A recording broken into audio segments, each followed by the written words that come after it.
హరే కృష్ణ. అందరికీ భాగవతం క్లాస్ స్వాగతం. మనం 5వ స్కందం 13, 14 అధ్యాయాల్లో ఉన్నాము. సో రఘుగణ అడిగేటువంటి ప్రశ్నలకి ఇంకొంచెం బాగా అర్థమయ్యేలాగా, ఎందుకంటే రఘుగణ అడిగాడు నాకు ఆ, ఇంకొంచెం వివరంగాను అర్థమయ్యేలా నాకు చెప్పండి, ఎందుకంటే ఈ సిద్ధాంతం కొంచెం అర్థమైనట్టుగానే ఉంది కానీ ఇంకొంచెం నాకు వివరణ, ఇంకొంచెం నాకు ఉదాహరణలతో నాకు ఉంటే నేను కొంచెం బాగా అర్థమయ్యేదానికి అవకాశం ఉంటుందని చెప్పి అడగడంతో, ముఖ్యంగా ఈ బద్ధజీవుడు అసలు ఏ ఎట్లా ఇక్కడి నుంచి బయటపడగలుగుతాడు, ఇంత త్రిగుణాల ప్రభావంలో, ఇంత ఈ అరిషడ్ వర్గాల ప్రభావంలో ఈ వ్యక్తి ఎలా బయటపడగలుగుతాడు. సో అంటే మన దీన్ని బట్టి మనం చూసుకోవచ్చు, రఘుగణ కావచ్చు ఒక పక్క, భరతుడు, వీళ్ళిద్దరూ కూడా బద్ధజీవుల యొక్క బాగు కోసం, ఇంతకీ అంటే రఘుగణకు అర్థం కాకపోవడం అంటూ ఏమీ లేదు. కాకపోతే ఇప్పుడు మనలాంటి వాళ్ళు భవిష్యత్ తరాల్లో ఈ యొక్క సిద్ధాంతాన్ని మనం చాలా సులభంగా అర్థమయ్యేలాగా వాళ్ళు మన కోసంగా మన కథ రూపంలో అసలు మనం ఏ విధంగా ఇక్కడికి వచ్చి బాధలు పడుతూ కూడా నేను చాలా బాగున్నాము, మాకేం లేదు, మాకంతా సవ్యంగా జరిగిపోతుంది, ఏదో కుటుంబాన్ని చూసుకున్నాము, వ్యాపారం చేసుకున్నాము, పిల్లల పెళ్లి చేసేసాము, సో వాళ్ళకి ఏదైనా కష్టం నష్టం వచ్చినప్పుడు మనం ఉండి మన జీవితాన్ని గడిపేద్దాము, ఈ ఈ ఈ మాత్రం బతికితే ఇంకా మనం చాలు, ఇది బాగా బతికినట్టే, ఇంకెంతకంటే ఇంకేముంది అనేటువంటి ఒక పరిస్థితిలో నుంచి అసలు ప్రతి స్థితిలో మనం ఆ, ప్రతి అడుగులో మనం నిజంగా ఎన్ని రకాలుగా మనం పడుతున్నాము, కానీ మనకి ఏమాత్రం ఆ స్పృహ కూడా మనకి లేకుండా కూడా మనం చాలా చాలా ఈజీగా మనం ఈ జీవితాన్ని గడిపేస్తున్నాం. సో ఒక వర్తకుడు ఏ విధంగా అయితే వచ్చి తన అడవిలో ఎన్ని రకాలుగా తాను ఆ, బాధలు పడుతున్నాడు, కష్టాలు పడుతున్నాడు, ఊహించని రీతిలో పరిస్థితులు, జంతువులు, ఉమ్, అలాగే తేనెటీగలు ఎట్లయితే తన్ని నిరంతరంగా తన్ని ఆ, ఆందోళనకి, భయాలకి, ఎన్నెన్నో తెలియకుండా ఎన్నెన్నో కష్టాలకు గురి చేస్తుందో, అదేవిధంగా బద్ధజీవుడు కూడా ఈ భౌతిక ప్రపంచంలో ఆ, మాయా ప్రభావంలోకి వచ్చి ఆ, అతను ఉ- ఉపశమనం కోసం అనేక ప్రయత్నాలు చేసే కొంది ఇంకా ఆందోళన పెరుగుతూనే ఉంది. అయితే ఆ భక్తుల సాంగత్యం ఆ, దొరకకపోవడం, అంటే అసలు భక్తుల సాంగత్యం ఒకటి ఉందా అని కూడా తనకి ఏమాత్రం అసలు తెలియకపోవడం, తను తనకి కష్టాల నుంచి బయటపడడానికి కావాల్సిన మార్గం తనకి ఎప్పటికీ ఇంకా దొరకపోయే పరిస్థితి తెచ్చుకుంటున్నాడు. సో దోపిడీదారులు, ఒక విధంగా చెప్పాలంటే ఇంద్రియాలు దోపిడీదారులు, అలాగే నక్కులు, తోడేళ్ళు. సో మన కుటుంబ సభ్యులే ఎలా అతను చనిపోయిన తర్వాత లేదా ఉన్నప్పుడే ఎట్లా మనం అతను ఏదో సంపాదించుకుని ఎట్లా లాగేయాలని, అలాగే పొదరిల్లు, ఉం, అట్లాగే గృహస్థాశ్రమం. సో పొదరిల్లు దొరికింది, కొద్దిగా సేద తీరుద్దాం అనుకున్నట్లుగా సో గృహస్థాశ్రమంలోకి ప్రవేశించాడు. కొద్దిగా అందరూ మనకి ఆదరవుగా ఉంటారులే, కొద్దిగా వాళ్ళ యొక్క సాంగత్యం, కొద్దిగా రక్షణగా, కొంచెం ప్రశాంతంగా ఉంటామని అనే భావనలు అక్కడికి వెళ్తారు. కానీ అక్కడ దోమలు కుడుతున్నాయి. అలాగే ఇక్కడ వ్యక్తులు, దొంగలు, ముఖ్యంగా ఏమాత్రం విలువలు లేని వ్యక్తులు, ఆ, అదే అంతా స్నేహితులు, బంధువులు అంతా ఈ రూపంలో మళ్ళీ ఎప్పుడు బాధ పెడుతూనే ఉంటారు. ఇక్కడ ఏదో ఒక మాట అనడం, ఏదో ఒక పని చేయడం, అపార్థం చేసుకొని ద్వేషించడం, అట్లాగే అప్పుడప్పుడు అంటే భవిష్యత్తు గురించి ఊహాభవనం చూస్తాడు. అట్లాగే బద్ధజీవుడు ఏమనుకుంటున్నాడు, ఇదంతా శాశ్వతమేలే అనే ఊహలో, ఆ మోహంలో, ఇంద్రియార్థాల వేటలో పడి ఒక జింక నీటి కోసం ఎట్టది ఎండమావి ఎడాల ఎండమా కోసం వేటాడినట్లుగా అక్కడ దాకా పోతే దొరికిపోయింది, సుఖం దొరికిపోయిందిలే, లేదా నీళ్లు దొరికిపోయింది అనుకుంటే ఆడైతే కనబట్టలే. మళ్ళీ అక్కడి నుంచి మళ్ళీ ఇంకొంచెం దూరంకి వెళ్తే అది ఆడాడో కనబడుతుంది అన్నట్టుగా. సో ఇట్లా మనం జన్మజన్మలుగా మనం వేటాడుతూనే ఉన్నాం, కానీ మనకి ఫలితం అయితే మనకు దొరకట్లే. సో అప్పుడప్పుడు జ్వలించే దెయ్యం కనబడుతుంది అడవిలో, తోకచుక్క. సో మనకి ఇక్కడ సో బంగారు ఆ, వాడు వెంట పడతాడు. అది ఐశ్వర్యానికి ప్లస్ రెండిటికి ఈర్ష్యకి మూలమయ్యి దానికి దానికి ఆకర్షణ. సో ఇవన్నీ కూడా మనం వివరంగా మనం చెప్పుకున్నాం. తర్వాత సో ఎంతకంటే తన బుద్ధితో తాను ఇల్లు, డబ్బులు, బంధువులు మరెన్నో అంశాల్లో సో బాధపడుతున్నాడు. విజయం కోసం ఒక ప్రదేశం నుంచి మరొక ప్రదేశం కోసం వెతుకుతూనే ఉంటాడు. ఇన్ని ఉన్నా కూడా తనకి సుఖశాంతులు ఏమీ లేవు. సరే ఇంతకంటే ఇంకా దీని నుంచి బయటపడడానికి ఇప్పుడు కాదు, ఇంకొక వ్యాపారం పెట్టుకుందాం, ఇంకొక ఊరికి వెళ్ళి అక్కడికి వెళ్ళి పరిస్థితులు ఏమైనా మారుతాయేమో అని అక్కడికి వెళ్తాడు. అక్కడికి వెళితే ఆడు కూడా మళ్ళీ ఇదే పరిస్థితి. సో మనం ఇక్కడ నుంచి మనం ఉన్నత లోకాలకు పోయినా వేస్టే, ఉన్నత జన్మలు తీసుకున్నా కూడా వేస్టే. జన్మ మృత్యు జరావ్యాధి ఉన్నంత వరకు అతను ఇక్కడ ఓడిపోతూనే ఉంటాడు అనమాట, ఎన్ని రకాలుగా ప్రయత్నించినా కూడా. అట్లా తన శరీర పోషణ కోసం నీటి, డబ్బులు, అన్ని నివాసం అన్ని వెతికే పనిలో ఉంటాడు. కానీ ఈ అన్ని మరిచి ఈ భౌతిక అస్తిత్వ పారణ్యంలో తిరుగుతూనే ఉంటాడు, పరిగెత్తుతూనే ఉంటాడు అనమాట.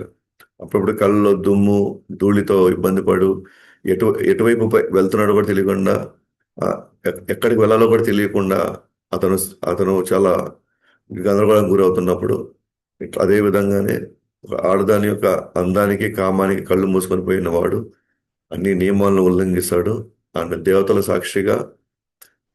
దేవతల సాక్షిగా ఉంటూ ఆ, తనకి రాబోయేటువంటి దండన తాను ఊహించకుండా తాను తెలుసుకోలేకపోతాడు. అలాగే నీటి కోసం ఎండమా వెనకాల పడుతున్నట్టుగా.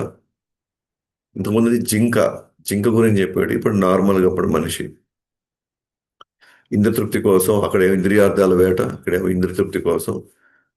ఒకసారి అనిపిస్తుంది ఇది వ్యర్థం కదా, ఇది ఇంద్రతృప్తి కోసం మనం పోరాడడం, ప్రయత్నం వ్యర్థం అనుకుంటాడు. కానీ వెంటనే దాన్ని మర్చిపోయి మళ్ళీ మళ్ళీ దానికోసమే మళ్ళీ ప్రయత్నిస్తూ ఉంటాడు. ఇట్లా గుడ్ల గోబులు, కీచురాళ్ళు, సో వీళ్ళ శబ్దాలు అప్పుడప్పుడు మనకి బాధ పెడుతూ ఉంటాయి ఎవరిని, ఆ వర్తకుడిని. అట్లాగే మన శత్రువులు, ప్రభుత్వపు అధికారులు అప్పుడప్పుడు మనల్ని మనం చేసేటువంటి పనుల్లో వాళ్ళు వచ్చి మనల్ని వేధిస్తూ ఉంటారు. కొన్ని సమయాల్లో అసలు ఏమాత్రం పండ్లు, పువ్వులు లేనటువంటి, లేదా ఒకవేళ మనకి అందంగా కనిపించే పువ్వులు బయటికి అందంగా కనిపించేటువంటి ఉన్నాయి, కానీ లోపల విషం ఉంది. అవన్నీ పాపపు చెట్లు అనమాట, వాటి ఆశ్రయం తీసుకుంటాం. ఎట్లా అయితే అప్పుడప్పుడు ధనవంతుల యొక్క ఆశ్రయం తీసుకుంటాం మనకి దరిద్రం ఉన్నప్పుడు, కానీ వాళ్ళు ఎవరు మనల్ని కాపాడలేరు ఇక్కడ. ఎట్లా అయితే ఒకసారి నదిలో దూకి మనం ఈ ఎండకి మనం భరించలేకపోతున్నాం, ఎండలో దూకి అప్పుడప్పుడు మనం కొద్దిగా సేద తీర్చుకుంటాం. కానీ అది తెలియకుండా మనం ఏం చేస్తున్నాం, మన బాధల్ని తగ్గించుకొని మనకు మోసపు గురువుల యొక్క ఆశీర్వాదం కోసం మనం వెళ్తున్నాం అంట. ఎంతసేపు ఇస్తుంది ఏదైనా ఉపశమనం ఇక్కడ? మనకి మన జీవితం ఆ, ఏమంటారు, నదిలో దూకి ఆ ఉపశమనం మనకి ఎంతసేపు? చాలా టెంపరీ సేపు, మహా అంటే ఒక గంట సేపు. కానీ జీవితం గడపాల్సింది కనీసం 78 సంవత్సరాలు అనుకుంటుంది. సో అదేదో మనకి శాశ్వత పరిష్కారం అనుకుంటాం. అట్లా మోసపు గురువుల దగ్గరికి వెళ్ళినప్పుడు వాళ్ళ ఆశీర్వాదం మనకి అన్ని సరి చేస్తాయి అనుకుంటాం, కానీ యాక్చువల్గా ఇంకా బుద్ధి నాశనం అయిపోతుంది. కొన్ని సమయాల ఆహారం కోసం ఇతరులను యాచిస్తూ ఉంటాం. అది ఒక విధంగా చెప్పాలంటే అప్పు కోసం ఒకసారి తండ్రిని, పుత్రుడిని వాళ్ళ దగ్గర నుంచి కూడా మనం దోచేయాల్సి వస్తుంది. నా టైం సరిగ్గా లేదు, కొంచెం వెంటనే డబ్బులు ఇచ్చేసి నేను మళ్ళీ సర్దుబాటు చేస్తామంటాం. కానీ తర్వాత మనం ఇచ్చేది లేదు, అది చేసేది అంటే అట్లా మన దగ్గర నుంచి చాలా మంది మనం డబ్బులు తీసేసుకోవచ్చు, లేదా మనం వేరే వాళ్ళ దగ్గర డబ్బులు మనం తీసుకోవచ్చు. ఒక్కోసారి రగులుతున్న దావనాల్లో బాధపడుతుంది, అడవి కదా, ఎప్పటికైనా మంట రేగెత్తుతుంది. అట్లానే ఈ సంసార జీవితంలో ఎంత చేసినా శాశ్వత ఆనందానికి దారి తీయదు. కాబట్టి శోకంలో మండుతూ పరిస్థితిని చూసి ఖండించుకుంటాడు. అలాగే యక్షులు అక్కడ అంటే కొంచెం తెగలు, అంటే అక్కడ ఉన్నటువంటి అడవి తెగలు ఉన్నటువంటి రకరకాల మనుషులు అన్నమాట. ఒకసారి వాదించి దోచేస్తారు. ఎట్లయితే ప్రభుత్వ అధికారులు వచ్చి సో వాళ్ళ అధీనంలో ఉన్నటువంటి ఏ డిపార్ట్మెంట్ సంబంధించిన వాళ్ళనైనా సరే వాళ్ళు వచ్చి మన యొక్క డబ్బుల్ని వాళ్ళు దోచేస్తారు. దానికి మళ్ళీ మనం చాలా బాధపడాల్సి వస్తుంది. ఒక్కోసారి రాజభవన్ ఊహించుకుంటూ తన కుటుంబ సభ్యులంతా కూడా దాంట్లో కొంతకాలాన్ని పెట్టి అనుభవిస్తూ పూర్తి తృప్తి పడుతున్నట్టుగా భావిస్తాడు. అట్లయితే ఒక్కోసారి "అరే, మా తండ్రి ఉండే ఈ టైంలో బాగుండేది, మా తాత ఉంటే బాగుండేది, కొంత బరువు మోస్తుండేవాళ్ళు, ఇప్పుడు వాళ్ళు లేకపోయేసరికి భారం నా మీద పడిందని కొంత లేని దానికి వాళ్ళు చాలా బాధపడుతూ ఉండుంటే చాలా సంతోషపడేవాళ్ళు. ఒకసారి కొండ ఎక్కాలనుకుంటే పాదాలకు ముళ్ళు గుచ్చుకుంటాయి, అందువల్ల ఎక్కలేని పరిస్థితిలోకి వెళ్తాడు. అట్లా గృహస్థ జీవితంలో ఎన్నో సంస్కారాలు నిర్వర్తించాలి, కానీ వాటి డబ్బులు, సమయము, మనుషులు, వస్తువులు దొరక్క వాళ్ళు వాళ్ళ నిర్వహించడానికి చాలా కష్టాలు పడుతుంటారు. సో ఆకలితో అలమటిసి ఒకసారి కుటుంబ సభ్యుల మీద ఒకసారి కోపం ప్రదర్శిస్తుంటాడు. అలాగే ఒకసారి ఇక్కడ బద్ధజీవుడు ఆకలి దాహం కారణంగా సొంత భార్య పిల్లలపై అసహనాన్ని క్రోధానికి గురవుతుంటాడు. సో కొండ జీవులు ఒకసారి మృంగేస్తుంది, ఒకసారి స్పృహ కోల్పోతాం అనమాట. అట్లాగే నిద్రలో అంధకారం అనే అగ్- అజ్ఞానంలో ఉండడం వల్ల జీవితంలో ఏం జరుగుతుందో కూడా తెలియదు అనమాట. ఎలా గడుస్తుందో కూడా అంటే మన కంట్రోల్లో ఏం లేదు అక్కడ, కాలం తీసుకెళ్ళిపోతుంది అంతే. మనం కొన్ని మార్లు విష సర్పాలచే కాటి వేయబడతాడు, గుడ్డిగా చీకటి బావి లాంటి నరక జీవితం అనుభవిస్తాడు. అలాగే ఎప్పుడైతే మన ఈర్ష్యగలిగినటువంటి శత్రువులతో మనం వాళ్ళ వంచన కారణంగా మన గౌరవ స్థానం నుండి పతనం చెందుతాడు. సరిగ్గా నిద్ర పట్టక బుద్ధి నాశనం చెంది హృదయంలో బాధపడుతూ ఉంటాడు. సో ఇవన్నీ మనం చాలా వివరంగా మనం చెప్పుకుని అట్లానే ఒకసారి తేనె తొట్టు కోసం ఎంతో ప్రయత్నిస్తాడు, కానీ తేనెటీగల దాడి, ఏదో కొద్దిగా సుఖం కోసం ఏదో ఆకర్షించబడినటువంటి వ్యక్తి అక్రమ సంబంధానికి దొంగతనానికి వెళితే అక్కడ భర్త లేదా ప్రభుత్వపు చే దండించబడతాడు. సో ఇట్లా అనేక కష్టాలు తాను బాధపడుతూ దాన్ని ఇది ఎందుకు వచ్చిందబ్బా అని ఖండించుకుంటూ ఉంటాడు. ఒకసారి తేనె దొరుకుతుంది, ఎంతో కష్టపడితే కానీ అది కూడా ఎవరో ఒకరు దోచేసుకుంటారు. ఏదో కొంచెం ఆ శిక్ష నుంచి మనం తప్పించుకోవచ్చో తప్పించుకుంటాడు అనుకుంటాడు, కానీ తెలియకుండా వాళ్ళే ఆ డబ్బుల్ని వాళ్ళు తీసేసుకోవచ్చు. ఇప్పుడే ఇచ్చేస్తాను, తర్వాత మళ్ళీ తిరిగి ఇచ్చేస్తాను ఏదో చెప్పచ్చు. కానీ మొత్తానికి అయితే శాశ్వతంగా ఉండేటువంటి భగవంతుడిది అని మాత్రం మనం గ్రహించడం ఇదంతా. మనం గమనిస్తే ఇక్కడి నుంచి మనం ఒక రూపాయి కూడా ఏమి తీసుకోవట్లే. ఇదంతా భగవంతుడి కాదు, అదంతా ఇక్కడ ఉండిపోవాల్సిందే ఇవన్నీ. మొత్తానికి మనతో పాటుకి ఇవేమి మనం తీసుకోపోలేము, ఎందుకంటే మన యజమానులం కాదు కాబట్టి. అప్పుడప్పుడు వర్షము, చలి, వీటన్నిటితో ఎంతో వాటిని అధిగమించి ఆ కష్టాలు అనుభవించడానికి అక్కడైతే పరిగించిన సమయంలో మనకు దొరకదు అనమాట అసలు. అట్లాగే ఆధ్యాత్మిక క్లేశాల నుంచి తట్టుకోలేక భంగపాటుకు గురవుతుంటాడు. అప్పుడప్పుడు మోసగింపబడుతూ శత్రువులను తయారు చేసుకుంటూ ఉంటారు. అది ఇక్కడ కూడా శత్రువులుగా తయారవుతారు ఇక్కడ కూడా. ఒక్కోసారి ఏమో ఏమి దొరకనప్పుడు అట్లా దొంగతనం చేయడం, అడుక్కోవడం, అట్లా పొరుగు పోగొట్టుకుంటూ ఉంటాడు. అంటే ఇక్కడ కూడా బద్ధజీవుడు కూడా ఇక్కడ కూడా. సో న్యాయంగా సమకూర్చుకోవాల్సినటువంటి అవకాశం లేనప్పుడు తను కూడా ఏదో ఒక విధంగా దుర్మార్గంగా దోచుకోవడానికి ప్రయత్నిస్తాడు. ఆ తర్వాత పట్టుబడినప్పుడు అవమానం జరుగుతుంది. సరే ఇదంతా ఒక పెళ్లి చక్కబెడుతుంది. తర్వాత ఆవిడ కొంత నేను ఆ, కొంచెం ప్రశాంతంగా ఉండొచ్చు అనుకుంటాడు, కానీ వాళ్ళు పోషించడానికి ఇంకా ఎక్కువ కష్టపడాల్సి వస్తుంది ఇప్పుడు.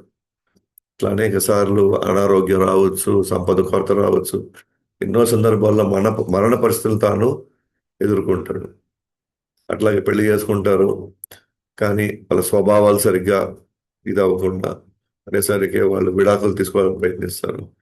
ఇట్లా అనేక అధిగమించలేనటువంటి ఎన్నో కష్టాలు, ద్వేషము, భయము, దురాశ, అసూయ, శత్రుత్వం. కానీ ఇవన్నీ కానీ మనం గమనిస్తే ఈ కష్టాలన్నీ ముక్కాలు భాగం మన లోపలే ఉన్నాయి. ఆర్థిక పరిస్థితులు ఇంకోటి ఇంకోటి అది బయట ఉన్నాయి అవి. కానీ అసలైనటువంటి శత్రువులు అసలు నిజంగా పెద్ద యుద్ధం జరిగేదంటే లోపలే జరుగుతున్నాయి. కాకపోతే మనం ఏంటంటే దాన్ని మభ్యపెట్టుకోవడానికి మనం ఇతరులని అదే వేరే వేరే పరిస్థితుల్ని మనం వేరే పరిస్థితులకు మనం వెళ్తున్నాం మనమే.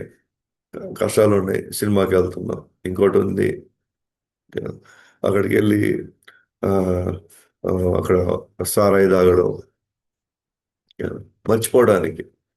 కానీ మనం అవి మర్చిపోయినా లేదా వాటిని మనం అలక్ష్యం చేసినా అవి ఇంకా తీవ్ర తీవ్ర రూపం దాల్చాయి రాబోయే రోజుల్లో. అందుకని అవి ఎప్పటికప్పుడు మనం వాటిని పరిష్కరించుకోవాలి వాటిని. సో ఆధ్యాత్మికంగా ఉండే వాళ్ళైతే ఎప్పటికప్పుడు భగవంతుడి యొక్క రక్షణలోకి వెళ్ళిపోయేసి వాళ్ళు భగవంతుడి మీద ఆధారపడడం వల్ల వాళ్ళు అనుభవించాల్సిన దానికంటే కొంచెం తక్కువ అనుభవించి వాళ్ళకి హ్యాపీగా నుంచి బయటపడతారు అనమాట.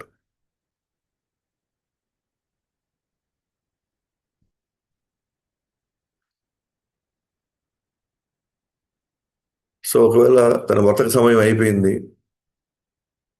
వెళ్ళి వెళ్ళి వ్యాపారం ఉదయం వెళ్ళాడు, సాయంత్రం వచ్చాడు. వచ్చిన తర్వాత తనకు దొరికేటువంటి ఏ మాత్రం కొద్దిగా సుఖం దొరికిందంటే అది మైదిన జీవితం అనుభవించడం వల్ల కొద్దిగా వచ్చింది. అయితే ఈ తల్లిదండ్రులు ఎవరైతే ఉన్నారో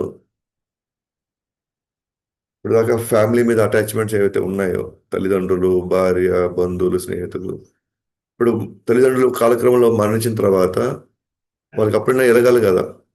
అవి ఇక్కడ అంతా మన ఆసక్తి పెంచుకునే కొంది ఇంకా ఎక్కువ బాధలే వస్తున్నాయి, ఇంకా ఎక్కువ నేను ఆ, ఆందోళనకి గురవుతున్నానే అని తనకు అనిపించాలి కదా. కానీ అనిపించట్లే. ఆసక్తిని మళ్ళీ తీసుకొచ్చి అమ్మాయి ఇప్పుడు నా పిల్లలు ఉన్నారు కదా చాలే అనుకుంటున్నాడు. తల్లిదండ్రులు పోయారు, కానీ ఆసక్తిని మళ్ళీ ఇప్పుడు ఎవరి మీద పెంచుకుంటున్నారు? పిల్లల మీద ఇప్పుడు. అట్లా ఈ ఆధ్యాత్మిక జీవితంపై ఏమాత్రం అసలు అవగాహన పెంచుకోకుండా అట్లీస్ట్ మరణ సమయంలో మనకి ఈ ఈ అసలు ఇటువంటి ఒక ఒక జీవితం ఒకటి ఉందని అసలు ఏమాత్రం తెలుసుకోకుండా, ఒకవేళ తెలిసిన వాటి మీద సీరియస్గా వాటి మీద దృష్టి సారించకుండా తాను వీళ్ళని చక్కబెట్టుకోవడానికి వీళ్ళని ఆ, చూసుకోవడానికి జీవితం అంతా అయిపోతుంది అనమాట. ఎట్లయితే వర్తకుడు వ్యాపారం అయిపోయిన తర్వాత వచ్చి ఆ కొద్దిపాటి సుఖం అనుభవించి తన ఆసక్తులు మాత్రం ఎక్కడ పోవు. జస్ట్ ట్రాన్స్ఫర్ అవుతున్నాయి అంతే, పెద్దవాళ్ళ నుంచి మళ్ళీ పిల్లలు అయిపోయిన తర్వాత మళ్ళీ వేరే వస్తువులు అయిపోతే మళ్ళీ వేరే పరిస్థితుల మీద అట్లా తను పెంచుకున్నాడు. అరే భౌతిక ఆధ్యాత్మిక జీవితం ఒకటి ఉంది, ఆ జీవితం మనల్ని ఎన్ని నుంచి మనం బయటపడగలుగుతుంది అన్న విషయం తెలుసుకోవడానికి కూడా ఇక్కడ మనం సమయం తీసుకోలేకపోతున్నాం. ఇది నిజంగా చాలా చాలా దురదృష్టకరమైనది. అలాగే భౌతిక ప్రపంచ మార్గంలో అనేక కష్టాలు ప్రమాదాలతో కూడుకున్నది. కొన్నిసార్లు గెలుస్తూ ఓడిపోతూ మరణం వలన తండ్రి నుండి విడిపోయి పిల్లలపై మమకారం పెంచుకుంటాడు. కొన్ని సందర్భాల్లో భయంతో ఆనందంతో పాడుకుంటూ భగవంతుని మరిచి భౌతిక కార్యముల్లో కూరుకొని పోతుంటాడు. ఇంకా ఇంకా ఇంకా కూరుకొని పోవడం, ఇంకా భగవంతుడిని ఆశ్రయం పొందడం ముక్త జీవుల భౌతిక స్థితి నుండి విడుదల పొందరు. కానీ ముక్త జీవులు మాత్రం భగవంతుని ఆశ్రయం పొంది వాళ్ళే విడుదలైపోతుంటారు. కానీ మనం విడుదల కాలేకపోతున్నాం. మనం ఇక్కడ ఒక ఒక ఒక సామెత ఉందన్నమాట. Nothing comes free in this material world. ఏది ఉచితంగా రాదు, ఏది సులభంగా దొరకదు మనకి.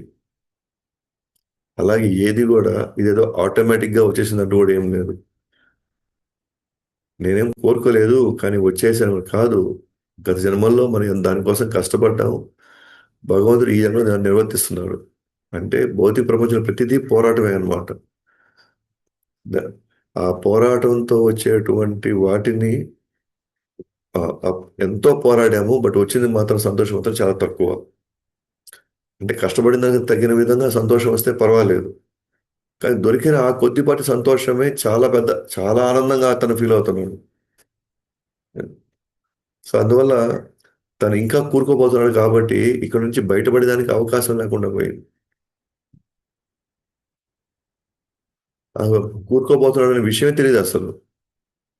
ఒక్కొక్క ఒక్కొక్క పరిస్థితి మనల్ని ఇంకా ఇంకా లోతుల్లోకి, ఇంకా గొయ్యిలోకి ఇంకా తీసుకెళ్తూ ఉంది అన్న విషయం మనకు అసలు తెలియకుండా వెళ్ళిపోతున్నాం మనం. మన చుట్టూ చాలా వలయాలు ఏర్పడిపోతున్నాయి అన్న విషయం మనం గ్రహించలేకపోతున్నాం. ఒకసారి కానీ మనం గమనిస్తే మనం 7 days ప్రోగ్రామ్ చెప్పినప్పుడు జీవులందరూ ఉన్నాయి కానీ ఈ భౌతిక ప్రపంచానికి మాత్రం గోడలు లేవు అన్నాం చెప్పాం మనం. జైలుకి గోడలు ఉంటాయి కానీ భౌతిక ప్రపంచానికి గోడలు లేవు. ఎందుకని? గోడలు ఉంటే భౌతిక ప్రపంచంలో గోడలను దాటి ఎట్టని తప్పించుకోవాలనే తనకి ఎక్కడో దగ్గర అనిపిస్తుంది. కానీ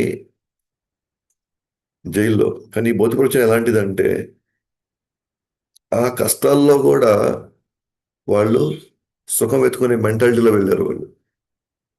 కష్టాల్లో ఆ కష్టాల్లో కూడా సుఖం పొందాలనే మెంటాలిటీ వచ్చినప్పుడు ఓకే, ఇంకా అతను ఆ సుఖంలో తన ఈ వలయాలు మర్చిపోతున్నాడు. ఉదాహరణకి ఒక స్టోరీ ఉందన్నమాట. ఒక అతను రోజు తాగుతూ తాగుతూ ఉంటే, "అరే, ఇట్లా తాగుతూ తాగుతూ ఉంటే నువ్వు నరకానికి వెళ్తావురా" అంటారు అనమాట. సరే అట్లా ఓకే ఓకే, మరి నాతో కూడా ఒకటి తాగుతుంటారు కదా, నాతో పాటు ఒక ఇద్దరు మూడు తాగుతుంటారు కదా, మరి వాళ్ళు ఎక్కడికి వెళ్తారు అంటారు. వాళ్ళు కూడా నరకానికే వస్తారు అంటారు.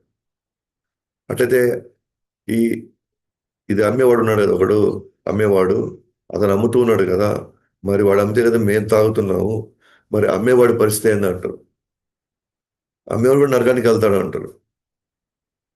అప్పుడు అంటే మద్యాన్ని అమ్మేవాడు, మద్యాన్ని మనకి సరఫరా చేసేవాడు, అలాగే మనతో కూర్చొని మద్యం తాగేవాడు, ప్లస్ నేను అందరం కలిసి మరి నరకానికి వెళ్తే అక్కడ నరకం ఏముంది, అది కూడా స్వర్గం కదా అంటాడు. ఎందుకంటే నాకు కావాల్సినంత అడుగు వచ్చేసారు.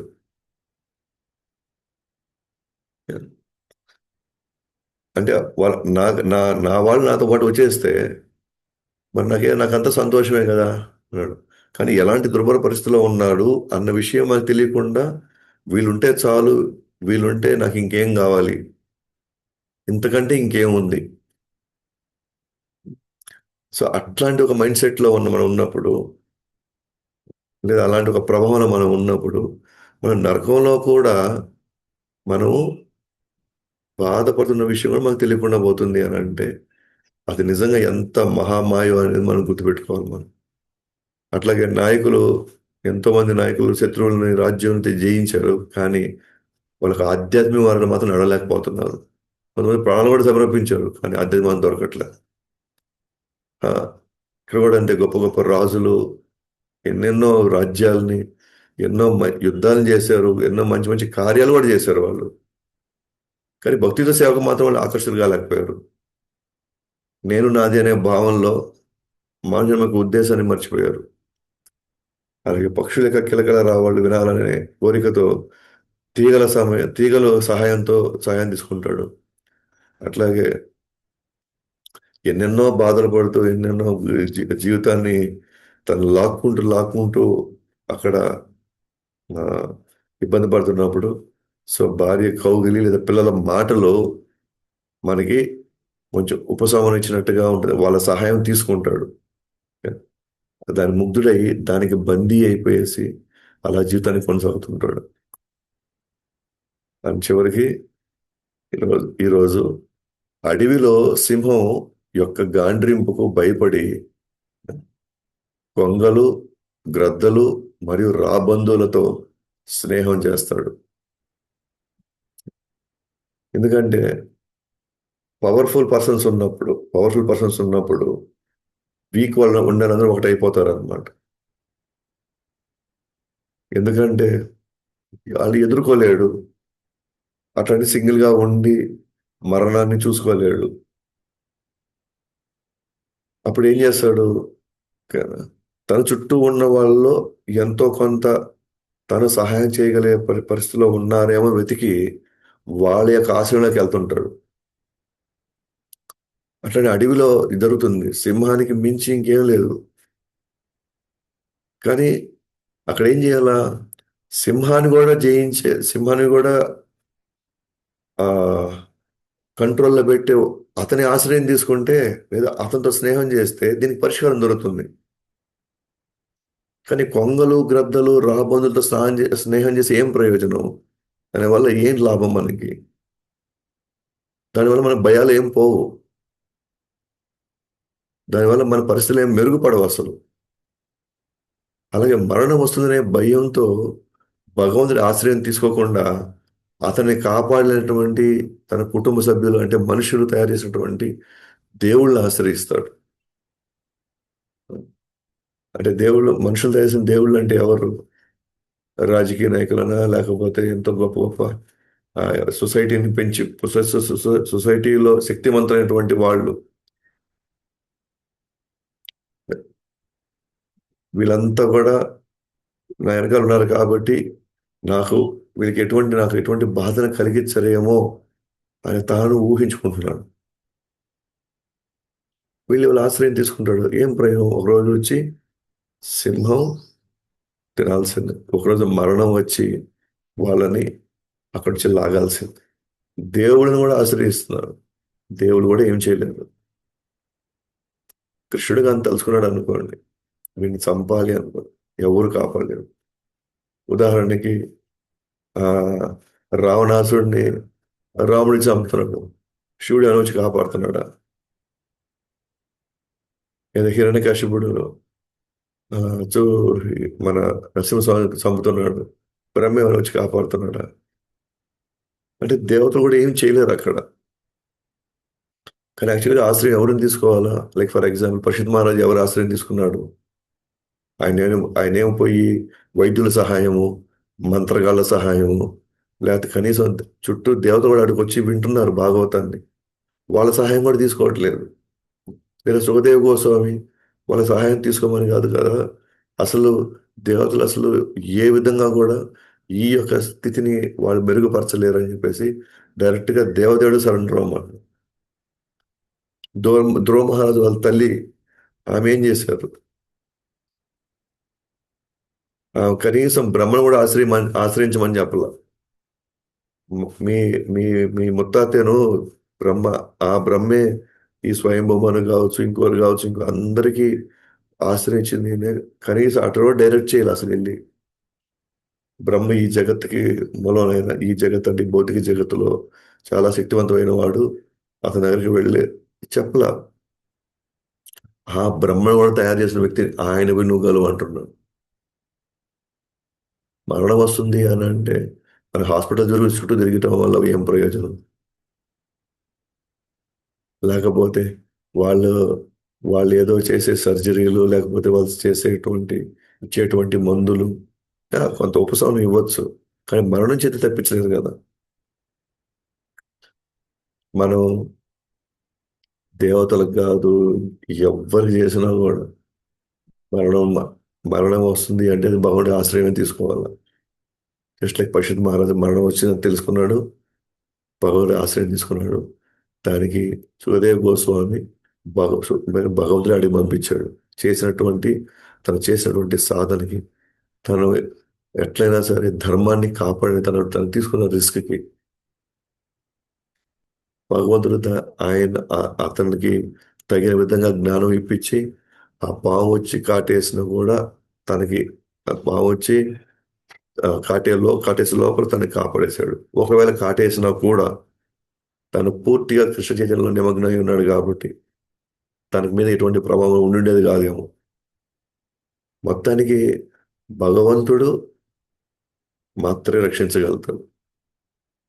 ఈ రోజైనా, రేపైనా, ఎల్లుండైనా, నెక్స్ట్ జన్మ అయినా సరే, లేదా గత జన్మాల నుంచి పూర్తి మనం బయటపడాలన్నా సరే భగవంతుడి వల్లే అవుతుంది. సో కాబట్టి ఎవరి ఆశ్రయం తీసుకోవాలి, ఇది ఫిక్స్ అవ్వాలి మనకి. మనకి ఇప్పటికి తెలిసినా కూడా మళ్ళీ పోయి బంధువులు, స్నేహితులు వాళ్ళు ఇది చేస్తారంట, వాళ్ళు వచ్చి మాకు ఈ విధంగా మాకు సహాయపడతారంటే ఈ విధంగా. అంటే దాని అర్థం మన సహాయం తీసుకోకూడదని కాదు, భగవంతుడి మీద ఆధారపడుతూ మన ప్రయత్నం చేయాలి. నేను ఎందుకు ఆ మాట అన్నానంటే, ఆ కష్టం వచ్చినప్పుడు ఏం మా జపం చేశాను, ఏం ప్రభు జపం, లేదు ప్రభు డబ్బులు లేక ఆడాడు తిరుగుతూనే ఉన్నాం ప్రభు. Yeah.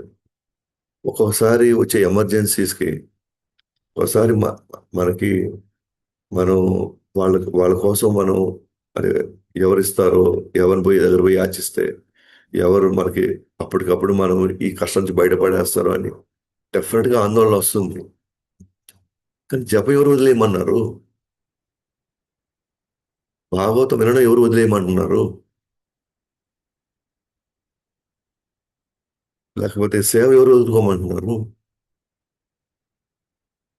అంటే మనం దాని అర్థం ఏంటి? మనం మనం భగవుడి ఆశ్రయం కంటే నాకు ఇంకా ఎక్కువ ఆశ్రయం నాకు ఇవ్వగలరు అనే మన ఇండైరెక్ట్ గా భగవంతుడికి మించి నాకు ఇంకా వేరే వాళ్ళు నాకు ఉన్నారు అనేటువంటి సూచనని మనం తెలియజేస్తున్నాం అక్కడ. అరే ఇప్పుడు ఈ మధ్యకాలం బాగా చిడిచిడిగా ఉంది, వెళ్ళి జాతకం ఒకసారి పోయి చూపించుకోవాలి. లేదా ఒకసారి ఆ, మనం వెళ్ళి సోది చెప్పించుకుందాం మనం. అయితే పలానా ఊర్లో ఆయన అది దాన్ని అంజి వేసి చెప్తాడంట. అంటే వీళ్ళే అన్నమాట కాపాడలేనటువంటి వాళ్ళ యొక్క ఆశ్రయం తీసుకోవడం అంటే. అంటే మన ఇండటికి ఏం చెప్తున్నాము అంటే ఇది భగవానుడి వల్ల కూడా కాదు, అంతకంటే మించిన వాళ్ళు ఉన్నారు, వాళ్ళకి నాకు వాళ్ళను త్వరగా ఇది నుంచి బయటపడేస్తారు అని మనం డైరెక్ట్ గా ఇండైరెక్ట్ గా మనం చెప్పేస్తున్నాం ఆయన. సేమ్ ఇదే పరిస్థితిలోనే ద్రౌపది అమ్మవారు కూడా ఉంది. నన్ను భీష్ముడు కాపాడతాడా, లేకపోతే నన్ను ద్రోణాచార్యులు కాపాడతాడా, ఉన్న పూర్వ పెద్దలు కాపాడతారా, వాళ్ళు కాపాడతారా, వీళ్ళు కాపాడతారా, వాళ్ళ వెనకాల వీళ్ళ వెనకాల పడుతూనే ఉండేది పాపం. ఆ సమయంలో బహుశా అసలు గుర్తురాదు. ఇంకా ఇవన్నీ అయిపోయినాయి, ఇంకెవరు లే, ఇంకా ఛాన్స్ లేదు అన్నప్పుడు ఫైనల్గా మాధవ కేశవ గోవింద అనిపించి దామోదర అని పిలిస్తే ఆన్ ది స్పాట్ వచ్చాడు. సి మనం ఇంత ఇదిలో కూడా, ఇన్ని కష్టాలు పడుతున్నా కూడా భగవంతుడు మనకి అప్పటికప్పుడు ఉపశమనం ఇవ్వట్లేదు అంటే, అప్పటికప్పుడు మనం బయట పడేయట్లేదు అని అంటే, అంటే మనం కోరుకున్నట్టుగా అంటే ఆ పరిస్థితుల్లో నుంచి మనం ఏం నేర్చుకోవాలి అంటే, అలాంటి పరిస్థితి రావడానికి, అలాంటి పరిస్థితులు ఇరుక్కోవడానికి నేను చేసినటువంటి నిర్ణయాలు ఏంటి?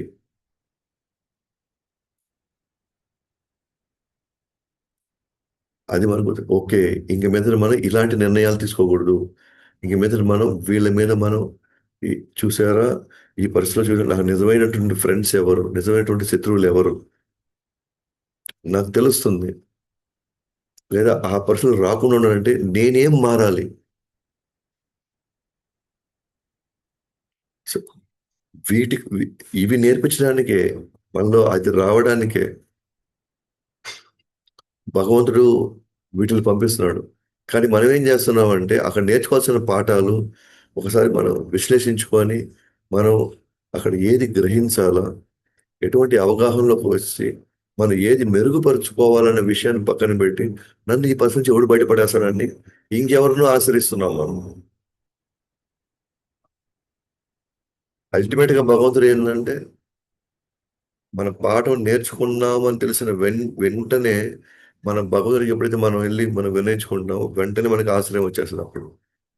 అప్పుడు దాకా రాలేదు అని అంటే ఇక్కడ ఏదో మనం గతంలో తీసుకున్న కొన్ని నిర్ణయాల వల్ల ఇప్పుడు పడి ఉండొచ్చు, కానీ భవిష్యత్తులో వాళ్ళు ఇట్లాంటి నిర్ణయాలు తీసుకోకూడదని మనకి ఇచ్చే లెసన్ అది. ఎందుకంటే ఎక్కడో మనం ఒక మోహానికి గురయ్యో, లేకపోతే కొన్ని కొన్ని ఆందోళనకు గురయ్యి మనం తీసుకున్న కొన్ని పొరపాటు, కొన్ని తొందరపాటు నిర్ణయాలు, దానివల్ల మనం చేసిన కర్మలు ఈ రోజు మనకి మరణం దగ్గరికి తీసుకువచ్చినాయి అవి.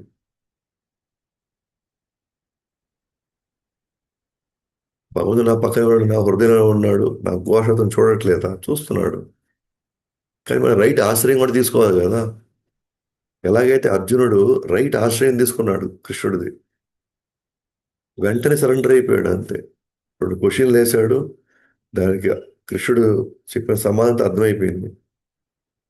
ఇంక ఈయన మాత్రం నన్ను గైడ్ చేయగలుగుతాడు కాబట్టి ఈయన దగ్గర నేను నా జీవితాన్ని ఈయనకి ఇవ్వాలి.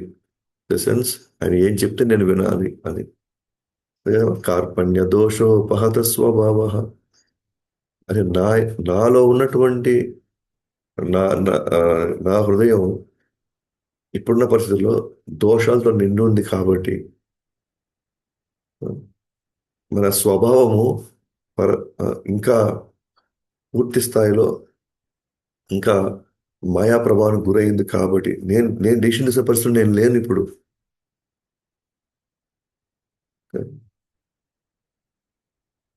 దయచేసి పృచ్ఛామి త్వాం ధర్మ సమ్మూఢ చేతః, నాకు ఏది శ్రేయస్కరమో నాకు ఏం అర్థం కావట్లేదు. అంటే రైట్ ఆశ్రయం తీసుకున్నాడు వెంటనే. ఏం చేయాలి? వారు కృష్ణ, నాకైతే తెలియదు, నేనైతే నీకు ఇంకా నువ్వు నా మేలు నీకు తెలుసు కాబట్టి నాది ఏది శ్రేయస్కరమో, యత్ శ్రేయస్యా నిశ్చితం బ్రూహితం మే. శ్రేయస్ నాకు తెలియదు. నేను ఇప్పుడు తీసుకోబోయే నిర్ణయం ఇది భవిష్యత్తులో అది మంచిది అవుతుందా చెడ్డది అవుతుందో నాకు తెలియదు. అట్లాంటి ఒక గందరగోళంలో ఉన్నాను. నేను నీకు నేను శరణాగతుడిని అవుతున్నాను. దయచేసి నాకు దీని నుంచి నన్ను బయటపడేసి అంటున్నాడు. అంటే ఇప్పుడు రైట్ ఆశ్రయం తీసుకుంటున్నాడు అనమాట. అంత అట్లాగే నెక్స్ట్, కొంగల చేత మోసించబడిన అతను హంసల సాంగత్యం తీసుకుంటాడు. దురదృష్టవశాత్తు అవి పాటించలేక వారి సాంగత్యం వదిలి కోతుల సాంగత్యంలోకి మళ్ళీ వెళ్తాడు.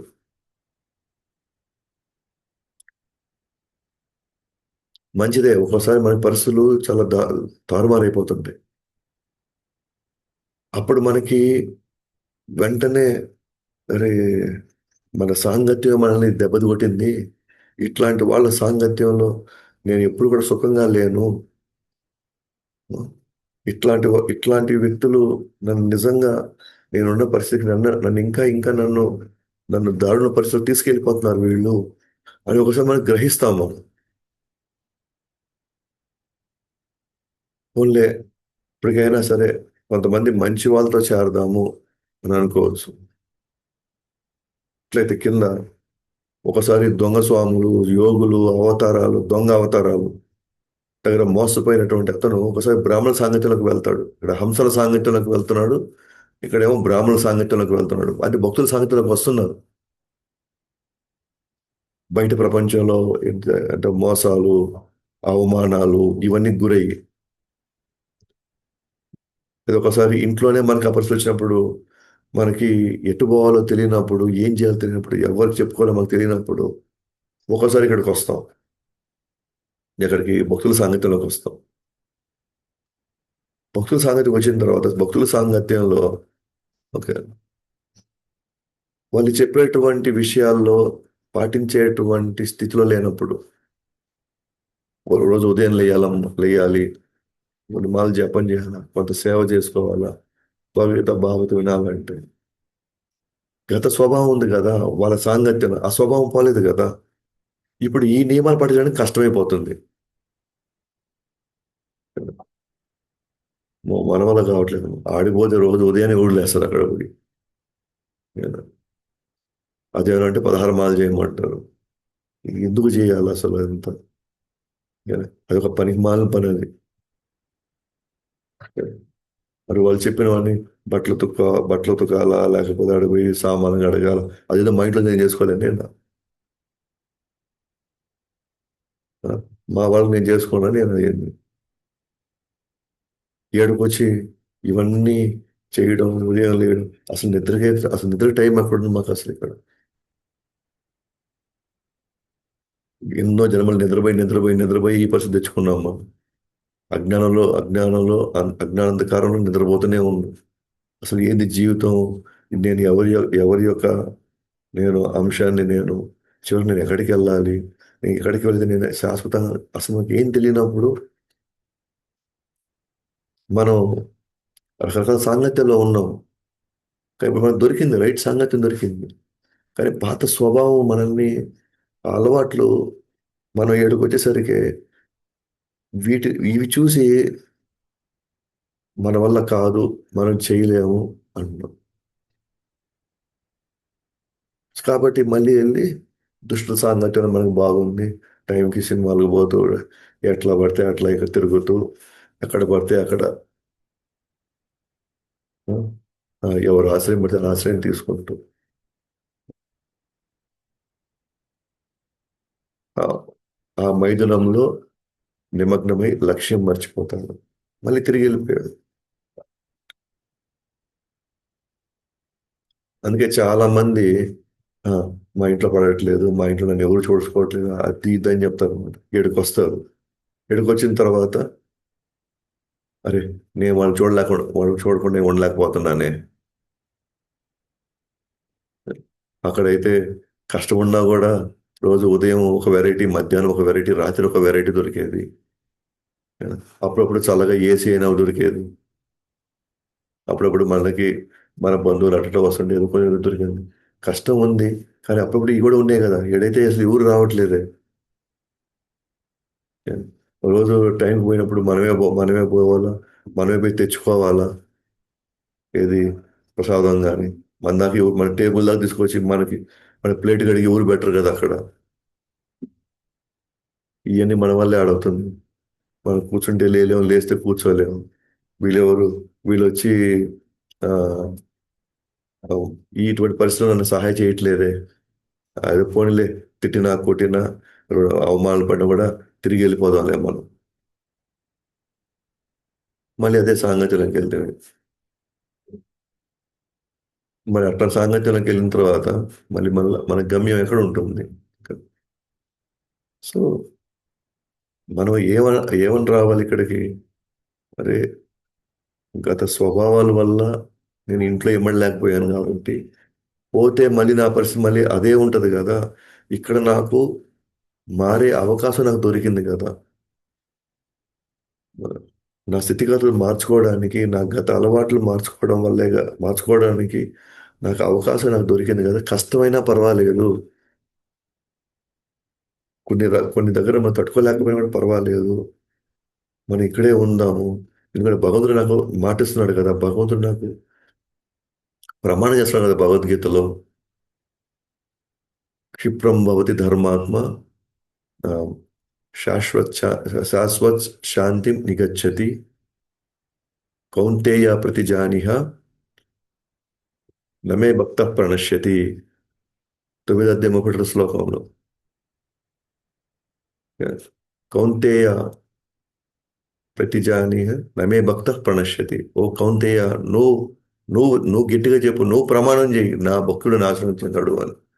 నన్ను నమ్ముకున్నవాడు నాశనం చెందడు, నన్ను నమ్ముకున్నవాడు పతనం కాడు అని నువ్వు చెప్పు. యా, కొన్ని కొన్ని పొరపాట్లు చేస్తాడు, కొన్ని కొన్ని తెలియకుండా కొన్ని కొన్ని ఉల్లంఘిస్తాడు. అంత మాత్రాన అతను భక్తుడు కాకుండా పోడు. త్వరగా మళ్ళీ అతను అన్నిటి నుంచి బయటకు వస్తాడు అతను. మళ్ళీ ధర్మ మార్గంలోకి మళ్ళీ వచ్చేస్తాడు. ఎందుకంటే నేను వదలను అతన్ని. ఒకవేళ అతను రాంగ్ రూట్కి పోతున్నా సరే, తనకి లోపల ఎందుకు ఇట్లా అయిపోయాను, ఛీ, ఏంది నాకు ఈ పరిస్థితి వచ్చింది, నేను ఇలా చేయకుండా అతని లోపల కుమిలిపోతున్నటువంటి తన లోపల పశ్చాత్తాపడుతుంది చూసారా. ఆ పశ్చాత్తాపాన్ని చూసి భగవంతుడు మళ్ళీ అతన్ని మళ్ళీ రైట్ ట్రాక్ లో పెడతాడు. కాబట్టి నేను పండిన అతన్ని. ఎస్, తన స్థితికి తన స్థాయికి తనకు వచ్చిన కష్టం చాలా పెద్దదే. ఆ కష్టం పెరగడం వల్ల కొన్ని పొరపాట్లు చేశాడు. కానీ మీకెవరికి అర్హత లేదు ఎవరు అతడు భక్తుడు కాదు అని చెప్పడానికి. అపిచేత్సు దురాచారు భజతే మాం అనన్య భక్. నన్ను భజతే మాం అనన్య భక్. గతంలో నన్ను భజిస్తూ ఉండేవాడు, కానీ ఒక దురాచారం అయింది, ఒక తప్పు జరిగింది, పెద్ద తప్పు జరిగింది. సాధురేవాహి సాధురేవ సమంతవ్య. కానీ మనం సాధువుగానే పరిగణించాలి అతన్ని. అతని మనం సాధువుగానే పరిగణించాలి. ఎందుకంటే తన మాట పడినట్ల కృష్ణుడు తన భక్తుల మీద మాట పడినట్లేదు. ఎట్లయితే మనం మన పిల్లల మీద మాట పడిస్తాం, మన పిల్లలు తప్పు చేసినా కూడా జరిగిందిలే అమ్మా, పర్వాలేదు, పొరపాటు అయిపోయింది, ఏం చేయమంటారు, ఓకేనా? వదిలేసేయండి అని మన పిల్లలు మనం సపోర్ట్ చేస్తాం కదా మనం. అట్లా మన కృష్ణ భక్తులుగానే అయితే కృష్ణుడు సపోర్ట్ చేస్తున్నాడు. ఒక విధంగా 4 దెబ్బలు పడాల్సింది భగవంతుడు ఆ 4 దెబ్బలు పడనీయకుండా, అట్లా పిల్లలు కూడా అంతే కదా. మరి ఏదో చిన్నపిల్లలు ఆడుకుంటారు, కొట్టుకుంటారు. కొట్టుకున్న తర్వాత ఆ, ఎదుటి వాళ్ళకి ఎదుటి వాళ్ళ పిల్లవాడికి కొంచెం బాగా దెబ్బలు పడినాయి. వాళ్ళు పిల్లవాడిని వేసుకొని వస్తారు. మీ అబ్బాయిని ఇటు చేసి ఇటు పెంచావా, అట్ట పెంచావా, అట్ట ఇట, వీడు ఒక రౌడీ, వీడు ఒక దుర్మార్గుడు, అట్లా ఇట్లా అని తిడతాం. కానీ మనం ఏం చేస్తున్నాం వాళ్ళని? అదేలే అమ్మా, ఆలోచించుకో, అవును తప్పు చేశాడు, నేను కూడా నేను మందలిస్తాను, నేను ఇది చేస్తాను అని మనం ఏం చేస్తాం? తర్వాత చిన్నపిల్లాడు వదిలేసేయండి, ఏదో జరిగిపోయింది అని చెప్పి మళ్ళీ అప్పుని చేర్చుకుంటాం కదా మనం. అప్పుడు ఏం చేస్తాం? ఆ తప్పులు జరగనీయకుండా వీలైతే మంచిగా చెప్పడమా, లేకపోతే కొట్టి చెప్పడమా, ఏదో ఆ పర్సన్ బట్టి ఆ పిల్లవాడిని స్థితి బట్టి మనం చెప్తాం మనం. అట్లాగే భగవంతుడు కూడా అన్నాడు, మీరెవరు అతను తిట్టడానికి లేదు, మీరెవరు అతను కొట్టడానికి లేదు, అతను సాధుగానే పరిగణించాల్సిందే. ఇంత ఇంత అంటే పొరపాట్లు జరుగుతాయని కూడా భగవంతుడు తెలుసు. తెలిసి కూడా భగవంతుడు మనకి కాపాడుతున్నాడంటే ఈ ఆశ్రయం తీసుకోకుండా, లేదా ఈ ఆశ్రయంలో మనం ఉండకుండా, ఈ ఆశ్రయంలో వచ్చేటువంటి మంచి చెడులు కష్ట నష్టాల్లో మనం భాగమై దాంట్లో నేర్చుకొని ఇంకొంచెం దృఢం అవ్వాలని కృష్ణుడు కోరుకునేది ఇక్కడ.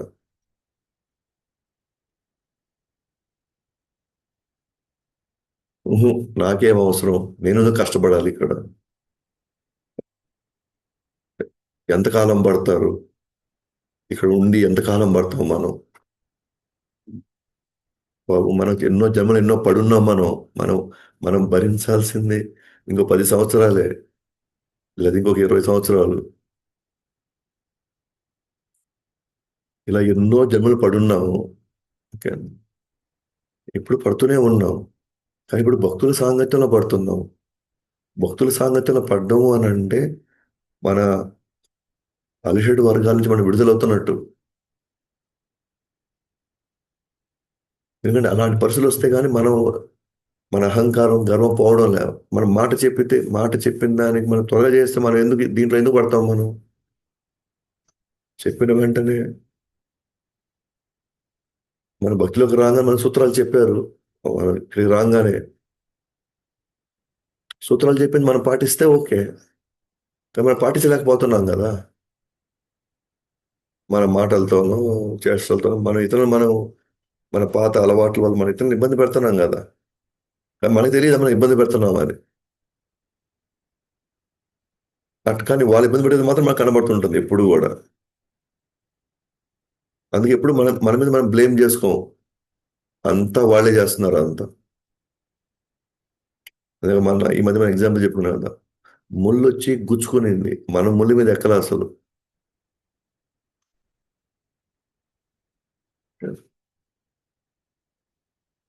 లేదా ఓకే నిజంగానే మన అమాయకులమా? ఓకే, మరి ఇప్పుడు మనకు వచ్చేది ఏంటి? లాస్ట్ లైఫ్లో నేను వాళ్ళని అవమానించాను, వాళ్ళు ఇప్పుడు నన్ను అవమానిస్తున్నారు. ఎందుకంటే నేను ఏం చేయకపోయినా నా దాకా వచ్చింది అంటే నేను గత జన్మ కర్మల్ని ఎప్పుడు కడుక్కుంటున్నాను. నేను ఉంటేనే కదా నేను కడుక్కోగలుగుతాను అక్కడ. నేను ఆ నుంచి తప్పించుకుంటే నేను కడుక్కోలేను. మళ్ళీ కొత్త కర్మలు స్టార్ట్ అవుతాయి మళ్ళీ. ఒకవేళ మనం తప్పు చేసి మనకి అవమానం వస్తున్నా, ఓకే చేశాను కాబట్టి నేను పడాలి. నేనేం తప్పు చేయలేదు అయినా కూడా నాకు వస్తున్నాయి కదా అంటే గతంలో చేసాము, ఇప్పుడు రియాక్షన్ వస్తుంది, పడాల. ఆ పడ్డానికి కావాల్సిన ఓర్పు, సహనం, ఇవన్నీ మనం ఇప్పుడు పెంపొందించుకోవాలి. అది పెంపొందించాలి కాబట్టి నేను భక్తుల సాంగత్యంలో ఉండాలి నేను. లేదు లేదు, అది కుదరదు, నాకు అవ్వదు, నేను చేసుకోలేమంటే నెక్స్ట్ టైం ఇంకొంచెం పెద్ద ఆపరేషన్లోకి వెళ్ళాలి. ఇప్పుడు మళ్ళీ నెక్స్ట్ నెక్స్ట్ వేరే జన్మలో వేరే ఇంకా ఇంతకంటే భయంకరమైన సాంగత్యాల్లో, ఇంతకంటే భయంకరమైన పరిస్థితుల్లో అప్పుడు అప్పుడు తట్టుకోగలమో లేదో మనకు తెలియదు. ఎందుకంటే వర్స్ట్ సిచ్యువేషన్ వెళ్తుంది. డాక్టర్ ఆపరేషన్ చేసేటప్పుడు మనం అప్పటికప్పుడే ఎంత నొప్పైనా భరించేస్తే రాబోయే రోజుల్లో మనం ఎంతో కొంత సుఖాన్ని చూడవచ్చు. నేను తప్పించుకున్నాను అనుకోండి, ఇంకా వర్స్ట్ కేసులో మళ్ళీ డాక్టర్కి వెళ్తే ఇప్పుడు జస్ట్ ఒక మైనర్ సర్జరీతో పోయేది రేపు పెద్ద ఆపరేషన్ చేయాలి రేపు. ఇప్పుడు తట్టుకోలేని వాళ్ళు అప్పుడు తట్టుకోగలుగుతామా? ఇంకో జన్మలో మనం తట్టుకోగలుగుతాం ఇవన్నీ. సో కొంచెం నిజంగా ఈ కర్మ సిద్ధాంతం అర్థమైన వాళ్ళు, నిజంగా భగవంతుడి యొక్క తత్వాన్ని అర్థం చేసుకున్న వాళ్ళు, భగవంతుడికి నచ్చినట్టుగా మన గుణాలు మార్చుకునే ప్రయత్నంలో ఇవన్నీ కూడా మనల్ని కొంత ఇబ్బంది, శరీరానికి కలుగుతుంది శరీరానికి, మనసుకు కలుగుతుంది, మన గుణాలకు కలుగుతుంది, మన ఇంద్రియాలకు కలుగుతుంది, ఖచ్చితంగా కష్టం కలుగుతుంది. కానీ ఆత్మ విడుదలవ్వబోతుంది. కానీ మిగతా విషయాల్లో ఇంద్రియాలు సుఖంగా ఉన్నాయి, మనసు ప్రశాంతంగా అనిపిస్తుంది, శరీరం సుఖపడుతుంది అనుకున్నాం. కానీ ఆత్మ ఇంకా ఇంకా ఇంకా కూరుకొని పోతానే ఉంది. చాయిస్ మంది. కొన్ని రోజులు శరీరానికి ఇంద్రియాలకు కష్టపెట్టిద్దాంలే, మనసుని కష్టపెట్టిద్దాంలే అని అనుకుంటే ఇట్స్ ఓకే. లేదు, నాకేం అవసరం ఇదంతా, నాకు ఇక్కడ ఏమి ఇబ్బంది, నేను ఈ కర్మ నేను ఎందుకు పడాలి, నాకేం అవసరం అనుకుంటే ఇంద్రియాలన్నీ సుఖపడతాయి, మనసు సుఖపడుతుంది, శరీరం అన్ని సుఖపడతాయి. కానీ ఆత్మ ఇంకా ఇంకా క్షోభకు గురవుతుంది. చాయిస్ మంది. సో మరణం వస్తుందనే భయం కావచ్చు, లేకపోతే కొన్ని కష్టాల నుంచి మనం విడుదలవ్వడానికి మనం భక్తుల సాంగత్యంలోకి వస్తే, ఆ భక్తుల సాంగత్యంలో మనం అన్నిటినీ ఎదుర్కోవడానికి సిద్ధంగా ఉండాలి. అందుకనే ఒక్క జీవితం కృష్ణుడి కోసం, లేదా చాలా చాలా జన్మలు కదా, మాయ కోసం. చాయిస్ ఎప్పుడు కూడా మందే. లేకపోతే ఇంత భక్తుల సాంగత్యం దొరకడం అంటే ఎన్ని వేల జన్మల్లో తపస్సు చేస్తే మనకి ఈ ఈ భక్తుల సాంగత్యం దొరుకుతుంది. మన ఊహకు కూడా లేదన్నమాట అసలు. నిజం చెప్పారు, మనకు ఊహకు కూడా లేదు అసలు. ఇవాళ మనం ఉండేటువంటి ఏదైతే స్థితిని చూసారా, భక్తుల సంగతి మనకు దొరికింది, దేంతో వెల కట్టలేము అసలు. గొప్ప గొప్ప భక్తులు కూడా భగవంతు దగ్గర పోవడానికి ఇష్టపడట్లే, దర్శనం దొరికి కూడా భగవంతు దగ్గర పోవడానికి ఇష్టపడట్లే వాళ్ళు. నేను భక్తులతోనే ఉంటాను అంటున్నారు. అందుకే ఒకసారి భగవంతుడే వైకుంఠాన్ని గోలోకం వదిలి భక్తుల సాంగత్యంలోకి వస్తున్నాడు ఇక్కడికి వచ్చేసరికి, భూమి మీదకి. భక్తుల సాంగత్యం అనేక లీలల్లో తాను ఎంతో ఆనందం గడుపుతున్నాడు. ఏమన్నాడు? ఆడికి పోతే బోర్ అయ్యా ఆడైతే వైకుంఠంలో బోర్ అక్కడ అంతా, ఎంతసేపు నిలబడుకోని ఏముండాలి, నాతో ఎవరు ఎటువంటి ఆ, సంబంధం లేదు, ఎటువంటి రసం లేదు అక్కడ. కానీ ఇక్కడ భక్తులు నన్ను రకరకాలుగా, నా మీద కోపడతారు, నన్ను తిడతారు, నన్ను కొడతారు, నన్ను మళ్ళీ భుజాన్ని ఎక్కించుకొని మళ్ళీ వాళ్ళు నన్ను ఏమంటారు, నన్ను ఊరేగిస్తారు. నిజంగా భగవంతుడు కూడా లైవ్, తను ఏమంటారు, నిజంగా నేను కూడా ఇక్కడ జీవిస్తున్నాను ఏమనుకున్నాడేమో భగవంతుడు కూడా. ఎందుకంటే ఎన్ని ఎమోషన్స్ ఉంటేనే కదా జీవితం అవుతుంది. వస్తాయి, ఆ, ఒక్కోసారి కోపాలు వస్తాయి, తాపాలు వస్తాయి, అయ్యో వస్తాయి. కానీ అది అప్పటికప్పుడే మర్చిపోయి మళ్ళీ కలవడానికి ప్రయత్నించాలి. ఏదో ఒక విధంగా ఉండడానికి ప్రయత్నించాలి.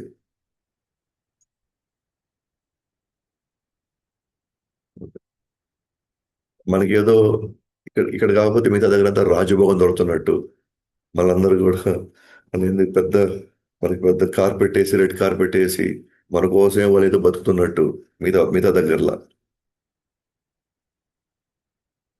ఇక్కడే మనం ఆ, భక్తుల భక్తుల సాంగత్యంలో మనం ఉండలేకపోతే బయట ప్రపంచంలో ఒక్కొక్కరి కడుపులో ఉండే మంటకి ఒక్కొక్కరి కడుపులో ఉండేటువంటి ఈర్ష్యకి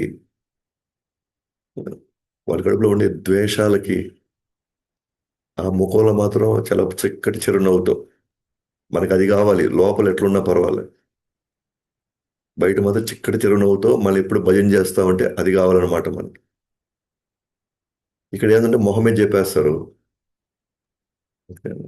ఏదైనా సరే లేదా పలానా బాగలేదంటే బాగలేదని చెప్తారు ఇది మనం తట్టుకోలేము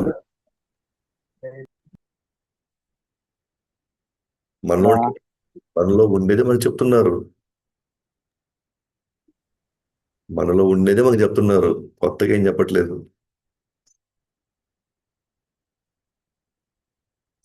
ఎందుకంటే మనకు కూడా అలాగే కావాలి కదా మనకు కూడా బయట మనల్ని నవ్వుతూ పలకరిస్తూ ఉన్నారు లోపల మన మీద ఎంత ద్వేషం ఉన్నా కూడా మనకేం ఇబ్బంది లేదు కానీ భక్తులు ఎలా ఉంటుంది తెలుసా బయట కఠినంగా ఉంటారు కానీ లోపల స్మూత్గా ఉంటారు వాళ్ళు గురువు రెండు రకాలుగా పనిచేస్తాడు అవసరమైన దగ్గర పిడుగులా కొడతాడు ఇంకో దగ్గర ఆ, ఒక ఒక పువ్వుకున్నటువంటి పూల రెక్కలు ఎంత శుతిమెత్తంగా ఉంటాయో అంత స్మూత్ కూడా ఉండగలుగుతాడు అయితే మన మీదకి పిడుగు పడాలన్నా లేకపోతే మృదువైన రావాలనేది అది మన మీద ఆధారపడింది ఆయన మీద కాదు అది ఆధారపడింది అది మన మీద ఆధారపడింది అది మనం చెప్పింది చేసుకొని వెళ్తున్నాం అనుకోండి కష్టమైనా కూడా అప్పుడు మృదువైనటువంటి పూల రెక్కలతో కొడతాడు అంటే అటువంటి ఇదితో మనకి చాలా సూదింగ్ అంటే మనకి చాలా ప్రశాంతంగా ప్లీజింగ్ గా ఉంటది మనం అది చేయలేదు అనుకోండి అప్పుడు పిడుగు పడుతుంది సో పిడుగుపడాలా లేకపోతే నాకు ట్రీట్మెంట్ ఎలా కావాలనేది మన మీద ఆధారపడింది ఆయన మీద కాదు అసలు లేదా మన తోటి భక్తుల మీద ఆధారపడింది మనం మృదువుగా ఉండి మనం చేసుకుంటూ వెళ్ళామనుకోండి కాలక్రమం ఎక్కడైనా టైం పట్టచ్చు కాలక్రమంలో ఓకే వీళ్ళు ఇట్లాంటి వాళ్ళు కాదు వీళ్ళతో మనం ఈ విధంగా ఉండాలి అని వాళ్ళకి అర్థమవుతుంది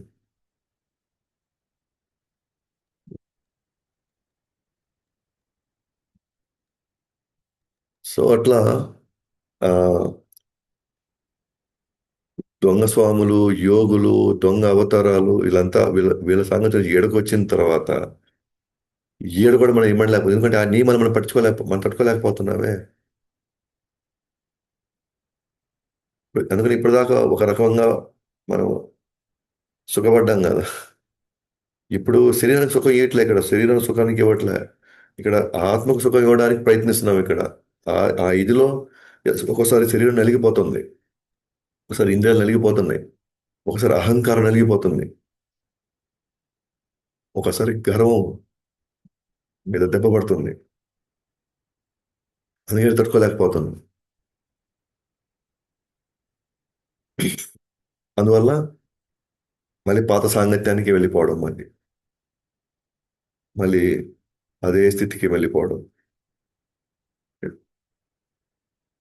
సో ఈ విధంగా బద్ధజీవుడు ఒక్కోసారి తనకు దొరికినటువంటి గొప్ప అదృష్టాలు కూడా తనకు తానే వదులుకుంటున్నాడు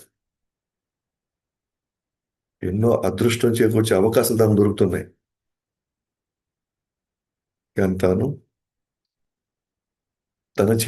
తన చేతులారా తానే వదిలేసుకుంటున్నాడు ఎందుకంటే ఆ టైంలో వెళ్ళిపోవాలి అనుకున్నప్పుడు చాలా మంది భక్తులు గురువు గారు చెప్తాడు ఇదంతా కొన్ని రోజులే అమ్మా, ఏం కాదు, కొన్ని రోజులే ప్రభు, సర్దుకోండి, ఎట్లా ఒకటి సర్దుకోండి, ఏదో ఒకటి చూసుకోండి, ఎట్లా ఒకట్లాగా ఉండండి అని ప్రయత్నిస్తారు. నో, నెవర్, అసలు కుదరదు. See, ఆ టైంలో మనకు కూడా అసలు ఆ రోజు మనకు మనకు ఈసారి కూడా అనిపించవచ్చు, నేను వెళ్ళిపోతే వీళ్ళకి తెలుస్తుంది నా విలువ ఏంటో, నేను వెళ్ళిపోతే వీళ్ళకి తెలుస్తుంది. నేను అన్నీ చెప్తుంటే నేను చేస్తున్నాను కదా, అందుకే నేను అలసి అయిపోయాను ఇక్కడ. చెప్పిందంతా నేను ఊంగొడుతూ వాళ్ళకి ఎప్పుడు కావాలంటే ఇప్పుడు నేను చేసి పెట్టాను కదా, అందుకే నా వాల్యూ తెలియదు. నేను వెళ్ళిపోతే వీళ్ళకి తెలుస్తుంది నా వాల్యూ ఏంటి. మనం ఎప్పుడైనా అర్థం చేసుకోవాల్సింది ఏంటంటే, అది కుటుంబాలైనా అంతే, వ్యాపారమైనా అంతే, భక్తులైనా అంతే. ఎస్, వెళ్ళిపోయినప్పుడు కొంత ఇది ఉంటుంది, కొంత గందరగోళం ఉంటుంది, కొంత ఇది ఉంటుంది, కానీ మళ్ళీ సెట్ అయిపోతాయండి. లాస్ అయింది మనమే, లాస్ అవ్వబోయేది కూడా మనమే. ఎక్కడైనా కానీ, అది కుటుంబాలైనా అంతే, లేకపోతే ఉద్యోగ వ్యాపారాలైనా అంతే, భక్తులు కూడా అంతే. ఎవ్వరు లాస్లోకి వెళ్ళరు. స- సర్దుకునే దగ్గర మన అద్భుతమైన గుణాలని మనం పెంపొందించుకుంటాం. మనం ఇమడలేక వెళ్ళిపోతున్నాము అని అంటే, ఓకే, మనం సరి మనం దానికి సరిగ్గా ఇంకా మనం అడ్జస్ట్ కాలేకపోయాము అని అర్థం. అది అడ్జస్ట్ అవ్వడంలో మన అహంకారం తగ్గించుకోవాలి, మన గర్వం తగ్గించుకోవాలి. ఓకేనా? కొంతమంది అందుకే అండి మేము గుళ్ళో ఉండండి, అందుకేనండి మేము దీంట్లో లేనిది, ఏడు ఉంటే మనశ్శాంతిగా జపం చేయలేం, ఏడు ఉంటే మనశ్శాంతిగా అవి చేయలేం, ఈ చేయలేం, అందుకే మేము దూరంగా ఉన్నాము. ఇప్పుడు దూరంగా ఉన్నా సరే, నిజంలో అయినా భక్తుల సంగతులకు వెళ్ళి ఈ పిండుడంతా పిండించుకొని బయటికి రావాల్సిందే. ఎవ్వరు ఇక్కడ అంత సులభంగా సామాన్యంగా సింపుల్గా బయటపడే ప్రసక్తే లేదు అసలు. Never, no chance at all ఇక్కడ.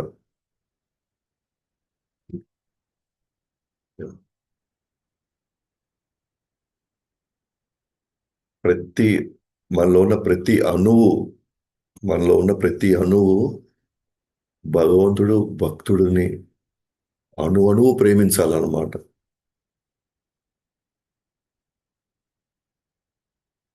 అణు అణువు ప్రేమించేదాకా ఇక్కడ ఉండాల్సిందే మనం.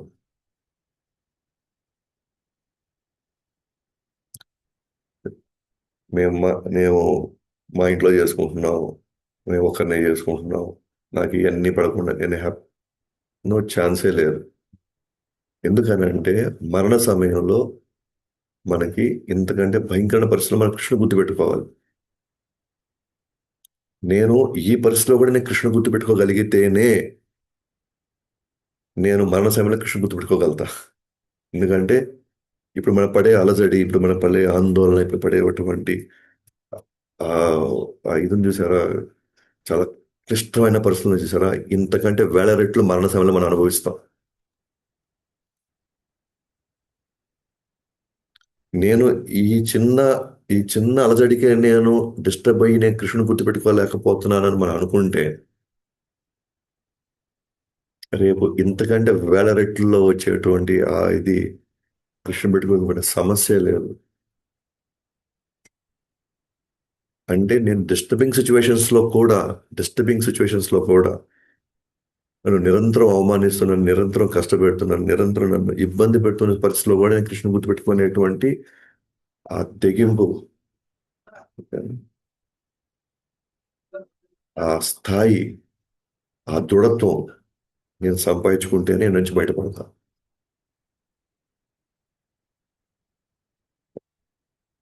అందువల్ల నేను ఈ స్థితిని ఎదుర్కోవడం అనేది నాకు అవసరం. ఈ స్థితిని ఎదుర్కోవడం నాకు అవసరం అది.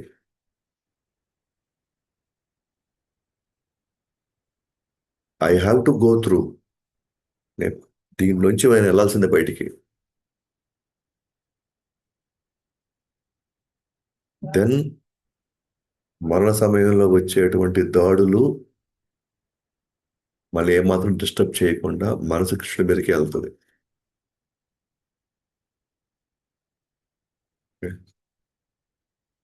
అసలు మన భక్తుల సాంగత్యంలో మనం ఉండలేకపోతున్నామని అంటే, despite all this troubles troubles disturbances లో ఉండలేకపోతున్నాము అని అంటే మనం ఇంకా స్టార్ట్ చేయలేదని అర్థం. మనం ఇంకా స్టార్ట్ చేయాల.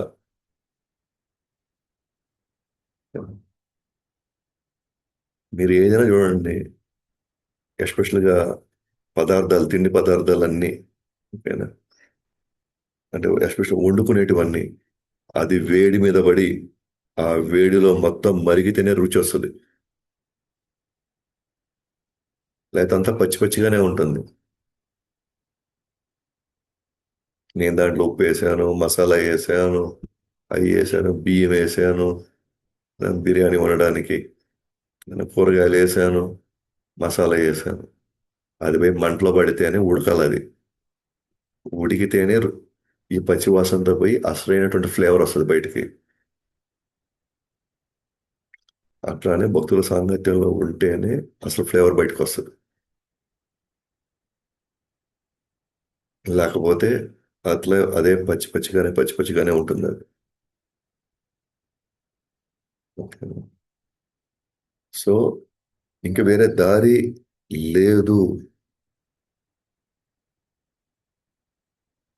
నేను ఈ దీంట్లోంచి నేను పోవాల్సిందే బయటికి. అది మనకు డౌట్ రావచ్చు. కొంతమంది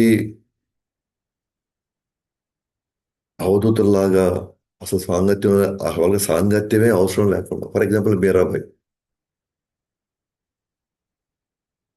ఆమె ఇప్పుడు భక్తుల సాంగత్యంలో లేదు, కానీ కృష్ణుడు దర్శనం ఇచ్చాడు.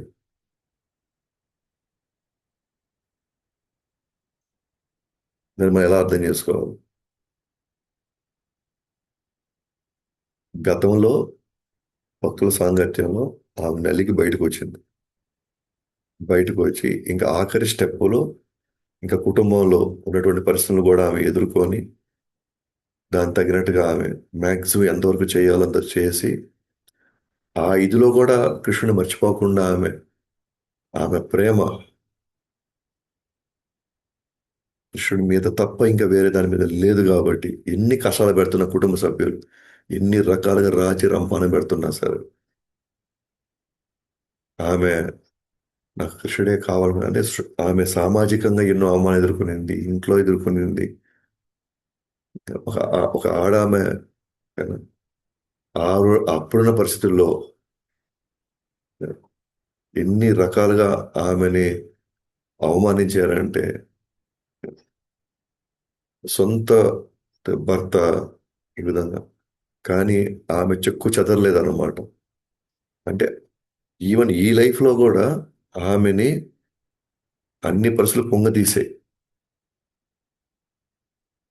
డిస్టర్బ్ కాకుండా వెళ్ళింది.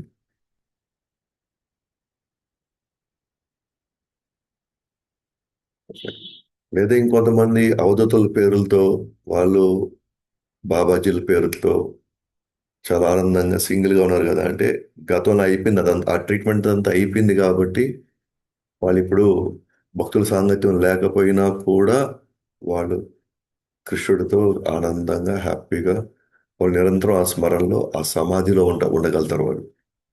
అది అయిపోయింది ఆ ఫేజ్ అయిపోయింది. ఒక విధంగా చెప్పంటే వాళ్ళు జీవన్ముక్తులు అనమాట వాళ్ళు. మనం జీవన్ముక్తులం మనం సింగిల్ ఉన్నప్పుడు మనం జీవన్ముక్తులం కాలేము. కాదు.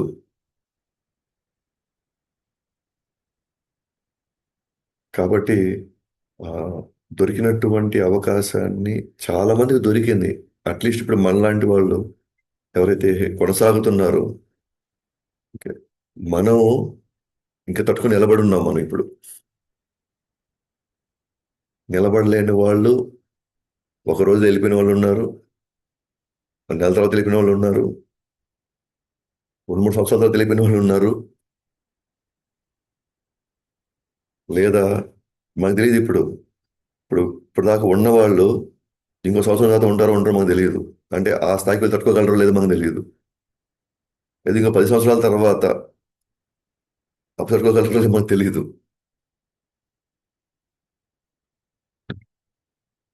So there is no guarantee until unless నాకు ఇది తప్ప నాకు వేరే అవకాశం నాకు లేదు అని మనం బుద్ధిలో అది మనం పూర్తిగా మనం కన్విన్స్ అయి ఉంటాం, మనం నమ్మి ఉంటే నాకు ఇది తప్ప నాకు ఇంక వేరే దారి లేదు అన్న విషయానికి మనం దాన్నేమంటారు? ఆ నిజానికి మనం ఆ నిజాన్ని మనం ఒప్పుకున్నట్లయితే ఆ నిజాన్ని మనం నమ్మినట్లయితేనే మనం ఇక్కడ ఉండగలుగుతాం. లేకపోతే మనం ఉండలేము. సో అందువల్ల ఒకసారి మనకి సాంగత్యం దొరికినా కూడా మళ్ళీ మన గత సాంగత్యానికి వెళ్ళిపోతుంటాం, which will make condition more worse, ఇంకా వర్స్ట్ సిచ్యువేషన్ ఇంకా. కాబట్టి అట్లీస్ట్ ఇట్లాంటి ఎపిసోడ్స్ వచ్చినప్పుడు మనం అర్థం చేసుకోవాలా, ఒకవేళ వదిలితే మళ్ళీ ఎక్కడికి వెళ్తాం, మళ్ళీ వెళితే పరిస్థితి ఏంటి, లక్ష్యాన్ని మర్చిపోతాం అని మనకి ఇక్కడ మనకు చెప్తున్నారు. బయటికి వెళ్ళామంటే వేరే వాళ్ళ లక్ష్యాలు మన లక్ష్యాలు అవుతాయి. ఇప్పుడు మన లక్ష్యం ఉండదు ఇంకా. వాళ్ళకి ఏం కావాలో చేసి పెట్టడం, వాళ్ళకి ఏం కావాలో తీసి ఇవ్వడం, వాళ్ళకి ఏం కావాలో మనం, అంటే వాళ్ళ లక్ష్యాలకి మనం జస్ట్ బలవుతుంటాం అన్నమాట. ఇక్కడ పర్వాలే, మన లక్ష్యానికి మనం బలవుతున్నాం, తప్పేం లేదు. అంటే మనది కోరిక కాబట్టి దానివల్ల కష్టాలు వచ్చినప్పుడు మనం దాన్ని ఎదుర్కోవడం ఒక తృప్తి ఉంది. నేను కావాలనుకున్నాను కాబట్టి నేను ఈ పరిస్థితి ఎదుర్కొంటున్నాను. కానీ బయట అట్లా కాదు, వేరే వాళ్ళ లక్ష్యాలకి మనం బలవుతున్నాం. చాలా తేడా ఉంది. సో కాబట్టి ఆ, మనం ఆ వర్తకుడు యొక్క అడవిలోకి వెళ్ళిన పరిస్థితి కావచ్చు, బద్ధజీవుడు వచ్చి ఈ భౌతిక ప్రపంచంలోకి రావడం కావచ్చు, ఇంకా అద్భుతమైనటువంటి రఘుగుణ అడిగినటువంటి ఈ వివరణకి భరతుడు మనకి ఇచ్చేటువంటి సమాధానాలు మన కళ్ళ కట్టినట్లుగా మనకి కనిపిస్తూ ఉన్నాయన్నమాట. కానీ ఇన్ని రోజులు లేదు, నా పరిస్థితి బాగానే ఉంది, హ్యాపీగా ఉన్నాం అని మనం ఆ భ్రమలో ఉన్నాం. సో మనకి ఇప్పుడు భగవంతుడి దయ వల్ల, భాగవతం దయ వల్ల, శిల ప్రభుపాద వారి దయ వల్ల మనకి సిచ్యువేషన్ అర్థం చేసుకొని సో ఇప్పుడు ఎలా నడుచుకోవాలో మనకి తెలిసి అట్లీస్ట్ ఒక దారి మనకు కనబడుతుంది ఇప్పుడు. సో మిగిలింది రేపు క్లాస్లో చూస్తాను. గ్రంథరా శ్రీమద్ భాగవతం की जय, जगद्गुरु श्रील प्रभुपाद की जय, अनंत कोटि वैष्णव की जय, गौर प्रेम।